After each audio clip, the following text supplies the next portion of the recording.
Para pengunjuk rasa berkumpul di dekat Gedung Putih di Washington DC, mengecam kunjungan Perdana Menteri Israel Benjamin Netanyahu dan menuntut agar ia diadili atas tuduhan kejahatan perang.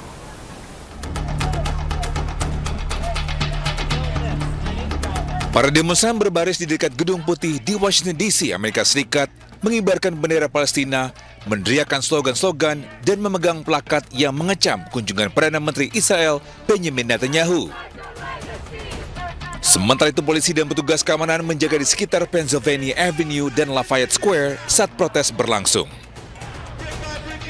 Netanyahu melakukan perjalanan ke Washington untuk berdiskusi dengan Presiden Amerika Serikat Donald Trump dengan Iran dan keamanan regional mendominasi agenda.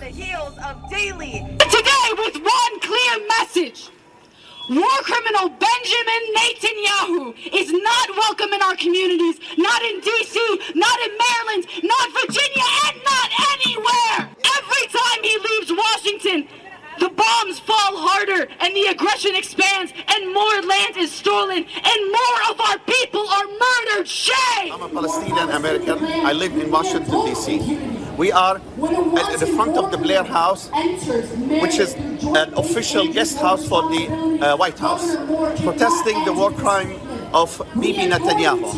Bibi Netanyahu is indicted by the ICC, the International Court of Justice, for war crimes committed in Palestine. And instead of being prosecuted and going to jail, he's being received in the United States as an official guest of the government. Pengadilan Kriminal Internasional mengeluarkan surat perintah penangkapan untuk Netanyahu dan mantan Menteri Pertahanan Israel Yoav Gallant pada November 2024 atas tuduhan kejahatan perang dan kejahatan terhadap kemanusiaan yang terkait dengan konflik Gaza.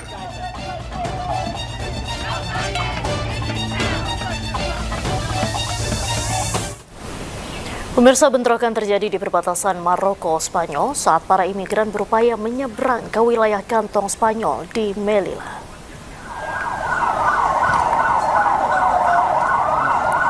Bentrokan dahsyat pecah di kawasan perbatasan Beni Ansar, Maroko setelah ratusan migran terlibat saling serang dengan polisi dan pasukan keamanan Maroko. Belasan mobil dibakar dan polisi bubarkan migran dengan tembakan gas air mata. Insiden terjadi saat petugas berusaha gagalkan upaya para migran yang mencoba menerobos perbatasan untuk ke wilayah kantong Spanyol yang bernama Melilla. Kerusuhan ini terjadi setelah sebelumnya wilayah kantong Spanyol lainnya yang dekat Afrika, Ceuta, juga dihantam gelombang ribuan migran ilegal yang belum pernah terjadi sebelumnya.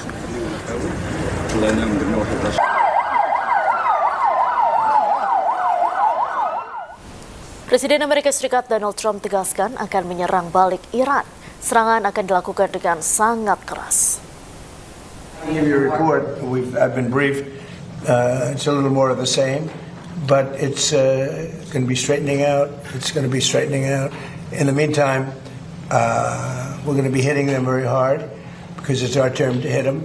They know it's coming. They're asking us not to do it, but they tried shooting it last night. So we had 5 rockets shot going 8,500 miles an hour, and all 5 rockets were knocked down to the ground. But they nevertheless took a shot, so it's our turn. And we'll see if we get there with an agreement at some point, but we're going to hit them very hard. Pasukan Amerika Serikat meluncurkan serangan militer ke sejumlah wilayah strategis Iran, termasuk Pulau Qasem.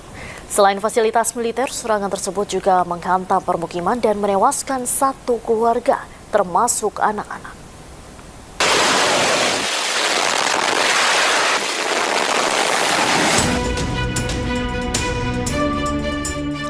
Setelah hampir seminggu berhenti, pasukan militer Amerika Serikat kembali melanjutkan serangan terhadap Iran.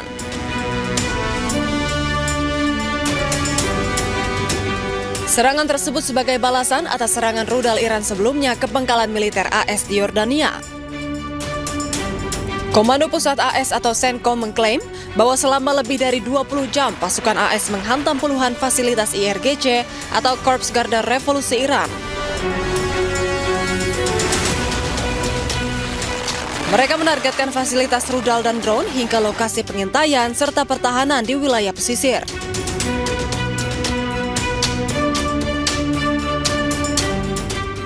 Serangan udara Amerika Serikat juga menghantam sejumlah wilayah strategis Iran termasuk Pulau Qasem.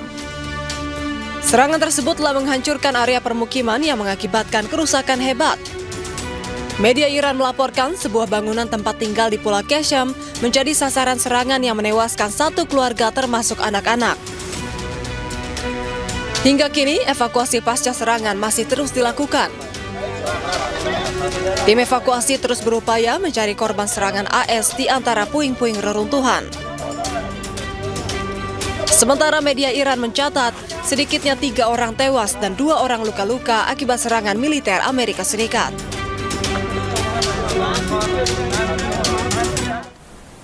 Serangan Amerika Serikat ke Pulau Qasem, Iran, turut memakan korban jiwa, diantaranya adalah anak-anak.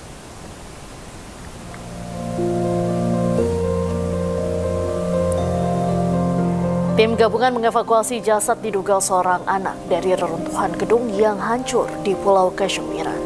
Setelah sempat berhenti, Amerika kembali menyerang Iran beberapa hari terakhir. Serangan sebagai balasan atas serangan rudal Iran ke sejumlah pangkalan militer Amerika Serikat di Timur Tengah. Tim SAR gabungan terus mencari para korban di antara reruntuhan.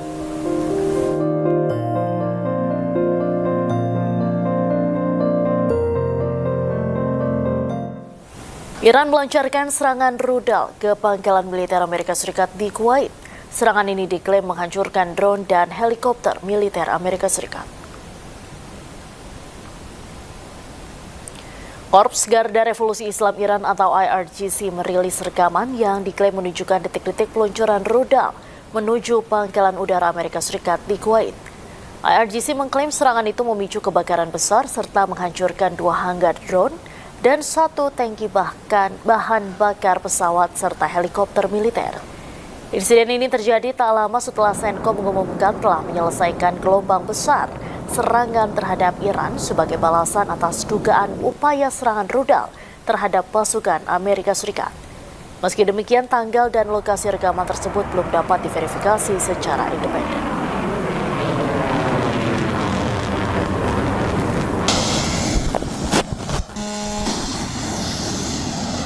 IRGC mengklaim serangan mereka ke pangkalan Amerika Serikat di Kuwait bagian dari gelombang ke-27 operasi Thunderbolt.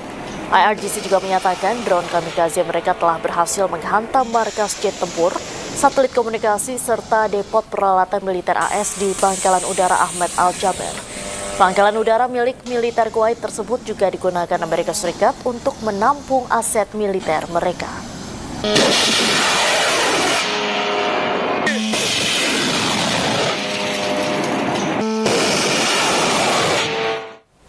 Amerika Serikat mengakui ketangguhan Iran atas kekuatannya yang terus-menerus menyerang pangkalan Amerika di kawasan Timur Tengah. Serangan terakhir Iran terjadi di kawasan Yordania. Because they do lie and they do misrepresent. Well, the other day the 5 missiles were shot. We knocked them down, but we were in the midst of a negotiation. I mean, I'm waiting for Steve to call me. How's the negotiation going? And instead I got a call from Pete that they just shot 5 missiles at one of our bases in Jordan. Well, you never know. Look, I mean, most people would have given up by now. You know, they've got no Navy, they got no Air Force. Most people would have given up, they haven't. So I give them credit for that. I mean, known as big. Pasca serangan drone, aktivitas di pelabuhan Damietta, Mesir kembali normal. Rekaman video dari media setempat menunjukkan kapal-kapal bergerak melalui pelabuhan sementara terminal dan dermaga tetap aktif. Kapal-kapal beroperasi dengan normal sesuai jadwal operasional yang ditetapkan. Layanan maritim dan pengiriman logistik di Mesir pun tidak mengalami gangguan. Sementara pihak otoritas setempat masih menyelidiki sumber drone yang menyerang kapal di Mesir sehingga menimbulkan kebakaran hebat sehari sebelumnya. Adapun hingga kini belum ada kelompok yang menyatakan bertanggung jawab atas serangan tersebut.